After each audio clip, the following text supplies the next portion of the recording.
जय जय रामकृष्ण हरी. श्री ज्ञानेश्वर माऊलीकृत श्री हरिपाठातल्या अभंगांचं चिंतन करता करता आजच्या चिंतनासाठी आलेला पुढचा अभंग आपण पाहू. जप तप कर्म क्रिया नेम धर्म सर्वा घटी राम भाव शुद्ध. न सोडी रे भावो टाकी रे संदेहो राम कृष्णी टाहो नित्य फोडी. जात वित्त गोत कुळशीळ मात भजे का त्वरित भावनायुक्त.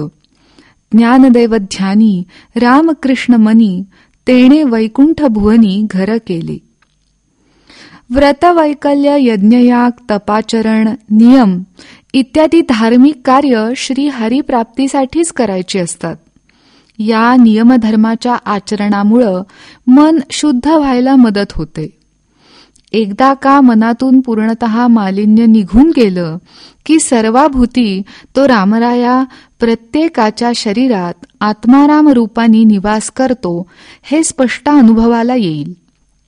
तुकोबा म्हणतात तसं विष्णुमय जग वैष्णवांचा धर्म भेदाभेद भ्रम अमंगळ. शुद्ध मनाच्या हरिभक्ताला समस्त जग विष्णूनी व्यापलेलं दिसणं हाच खरा भागवत धर्म. तिथं कोणत्याही भेदाभेदाचा प्रश्नच उरत नाही. वारकरी संप्रदाय याच भागवत धर्माची पताका मिरवतो म्हणून लीन होऊन विठ्ठल विठ्ठल नाम घेत एकमेकाच्या पाया पडताना मनात माऊलींना आठवतो.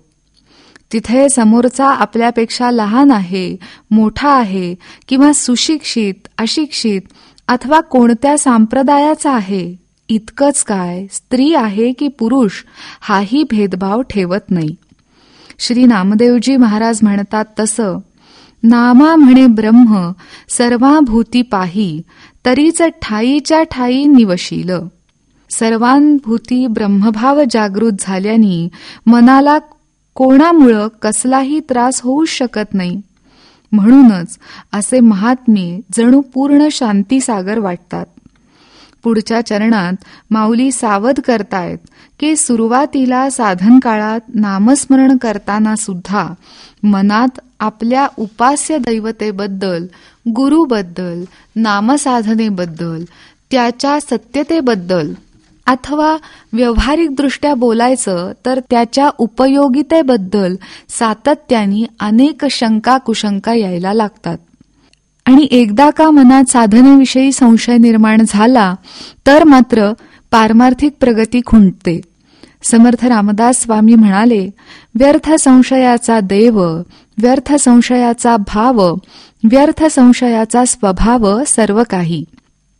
असं होऊ नये म्हणूनच माऊलींनी यावर उपाय सांगताना नामाचा टाहो नित्य फोडीत रहा हेच कथन केलंय. चिकाटीनी न थांबता नाम घेत राहिलं तर संशयाची स्थिती जाऊन नामच पुढचा मार्ग प्रकाशित करेल.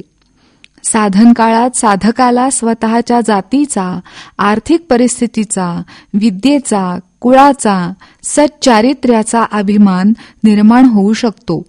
या वृथा अभिमानाची परिणिती दांभिकतेत होऊन साधकाचं पतन होण्याची भीती असते.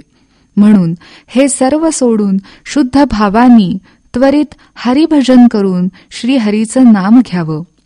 क्षणभरही मनाला अभिमानयुक्त होऊ देऊ नये.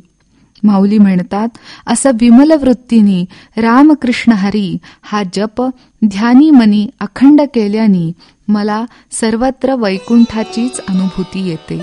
जय जय रामकृष्ण हरी.